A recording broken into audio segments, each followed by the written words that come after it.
Kylie Jenner just pulled off one of the boldest comebacks in celebrity history, and the internet still can't decide if it's brilliance, desperation, or something in between. For years, the youngest member of the Kardashian-Jenner empire was seen as untouchable, the girl who could sell out an entire collection with a single selfie, the one who turned lip liner into a global phenomenon. But somewhere along the way, the magic started to fade. And now she's reaching deep into her past to bring back the one version of herself that once ruled the internet, King Kylie. You could feel the shift the moment her feed went dark. Every post on Kylie Cosmetics' Instagram wiped clean, every trace of the present deleted like a slate waiting to be rewritten. Fans knew that silence always meant one thing, a rebrand. The last time she did this, the beauty world held its breath. This time, the energy was different. 10 years since her first launch, Kylie wasn't just selling lip kits anymore. She was trying to sell nostalgia, the memory of a time when everything she touched turned to gold. Back in 2016, Kylie Jenner wasn't just famous, she was a movement. Her lip kits crashed websites in minutes. Her Snapchat was like a 24-hour reality show, unfiltered, chaotic, and impossible to look away from. The blue wigs, the mint hair, the chokers, the dog filter selfies, every detail became part of a generation's visual language. She wasn't copying trends, she was creating them.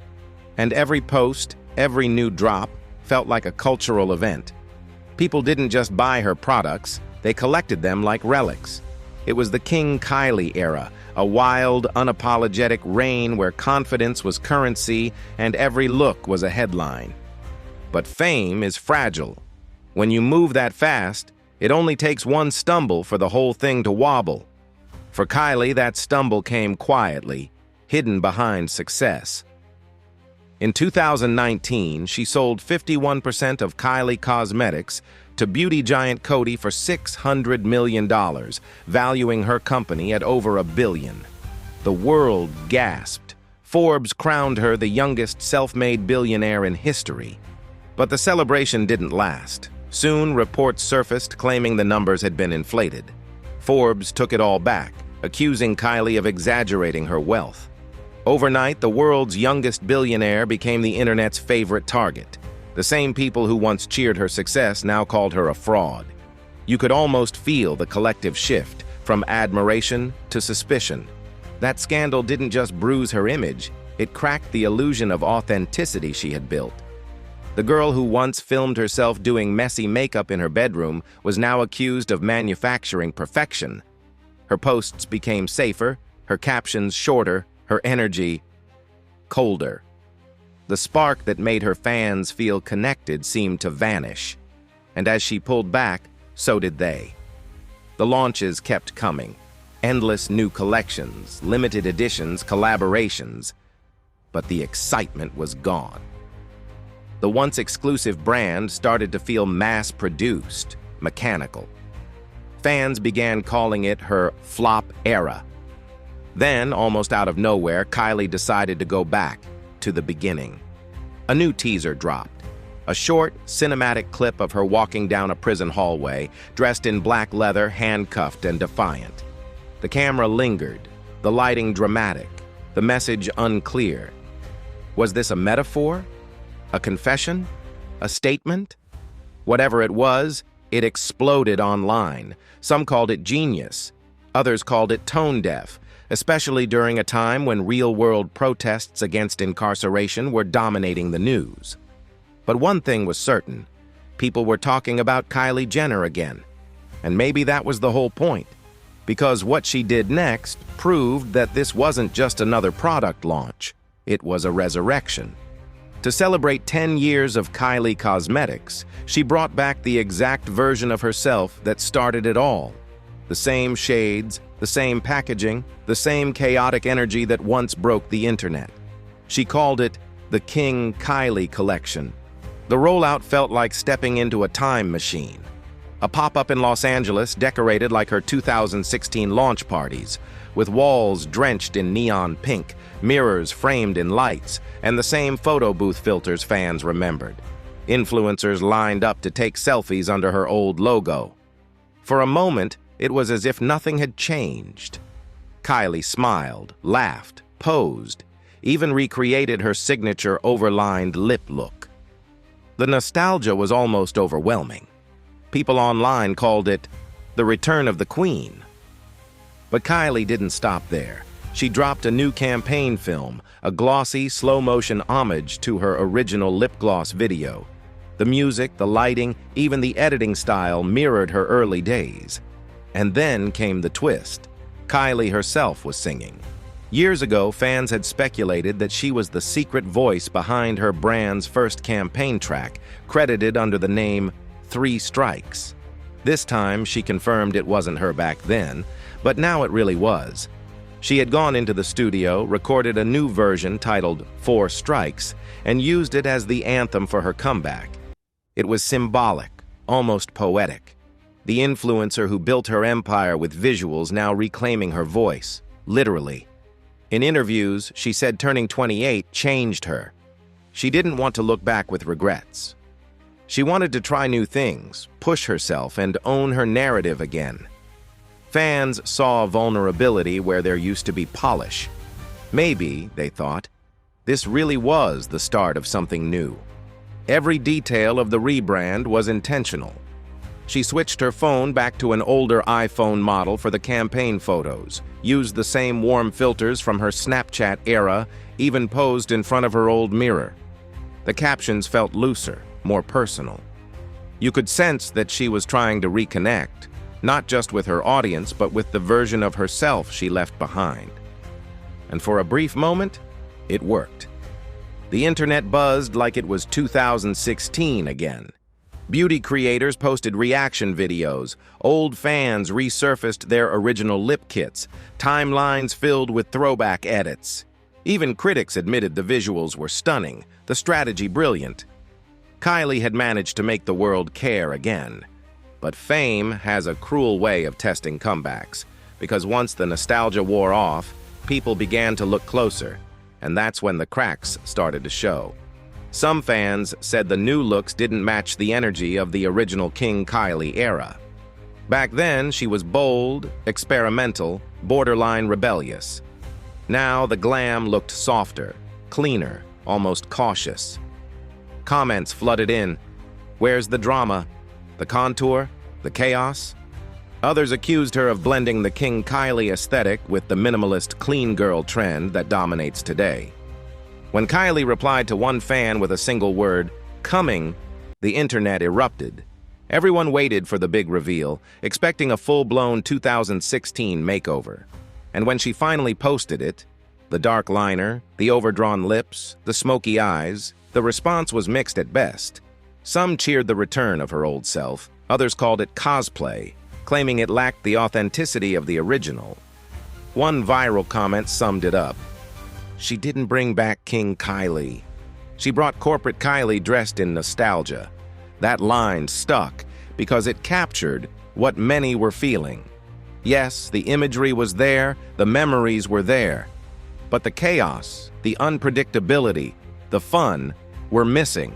It was nostalgia packaged in marketing gloss. You could sense that the comeback, while visually perfect, felt emotionally rehearsed. Still, the numbers told a different story. The entire King Kylie collection sold out within hours. Lip kits vanished from the site, palettes disappeared from carts, and fans flooded TikTok with unboxing videos. Whether people loved or hated it, they were still buying. And that's the thing about Kylie Jenner. She knows how to turn controversy into currency. But as quickly as the excitement rose, it began to fade again. A week later, the same critics returned. The merch drop, a plain white t-shirt with her name across the front, sparked new backlash. People called it lazy, effortless, a cash grab. They said she was recycling the past instead of reinventing it. And maybe, in a way, they were right. Because if you strip away the nostalgia, what's left is a businesswoman trying to reignite an empire in an industry that's evolved beyond her original playbook. Today's beauty landscape isn't the same one Kylie conquered a decade ago. Back then, social media was the Wild West. Now it's a battlefield of brands fighting for attention. New names like Rare Beauty, Rhode, and Fenty have changed the rules. Authenticity, inclusivity, and storytelling matter more than hype drops. The same formula that once made Kylie a billionaire doesn't work the same way anymore. And yet, there's something undeniably powerful about watching her try. You can see flashes of the old confidence in her interviews, glimpses of that fearless energy when she talks about taking control of her narrative. When asked if she felt pressure to keep up with trends, she smiled and said, "I'm not trying to be anyone else. I'm just bringing back what made me happy." For a second, it felt real again. Still, the internet doesn't forgive easily. Every move she makes is dissected, every post compared to her past. Some fans defend her, saying she's evolved, matured, and doesn't need to perform for approval anymore. Others say the spark is gone forever, that the magic of the King Kylie era can't be recreated because it wasn't just about makeup. It was about a moment in time that can't exist twice. But maybe that's the secret Kylie already knows. Maybe the point of this comeback isn't to go backward, but to remind everyone that she was once the moment, to re-anchor her name in a beauty world that's moved on without her, to prove that she still has the ability to make the world look her way, even for a minute. Because in this industry, relevance is power, and she just proved she can flip a decade-old memory into a trending topic overnight. Still, behind the polished campaigns and viral edits, there's a quieter story. A woman who built an empire before she turned 21, who has spent the years since trying to live up to that impossible shadow. Fame at that level doesn't just give, it takes. It takes your spontaneity, your privacy, your ability to just exist without performance. Maybe the reason this new era feels different is because Kylie herself is different. Older, cautious, aware of the machine she helped build. You could sense it in the way she talks now. Slower, more reflective. In one interview, she said, "I don't think I'm trying to be 19 again. I just want to have fun with it." And maybe that's the most honest part of the story. The comeback isn't about pretending to be who she was. It's about finding joy in what she created, even if it no longer defines her. The irony is that while people argue over whether the new King Kylie era is authentic, the discussion itself proves her relevance. Every makeup page, gossip blog, and TikTok creator has something to say. She's back at the center of the conversation, the place she's always thrived. Love her or hate her, you're still watching. The question now isn't whether she can sell lip kits. It's whether she can sell belief again. The belief that she's not just a brand, but a story worth following. Because that's what made her unstoppable in the first place. When fans felt like they were part of her world, when every post felt like a secret glimpse behind the curtain, she didn't have customers. She had disciples. Maybe that's why this comeback feels like both a victory and a warning. She's proven that nostalgia still works, but it has an expiration date. At some point, even the most iconic eras fade if they're not reinvented. And if Kylie wants to stay more than a headline, she'll have to build something new out of the ashes of her old empire. For now, though, she's done what few can. She's taken control of her narrative, reclaimed her image, and reminded the world that King Kylie was never just a look. It was an attitude, confidence, rebellion, and the audacity to believe that she could define beauty on her own terms.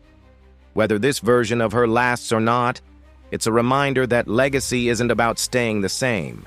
It's about evolving in public and surviving the fall. So maybe that's the real story here. Not a brand comeback, not a marketing stunt, but a woman revisiting the mirror that made her famous and asking, "Who am I now?" Because no matter how much money, fame, or power you have, that's a question you can't buy your way out of. And as the lights fade on the King Kylie 2.0 campaign, one thing is clear.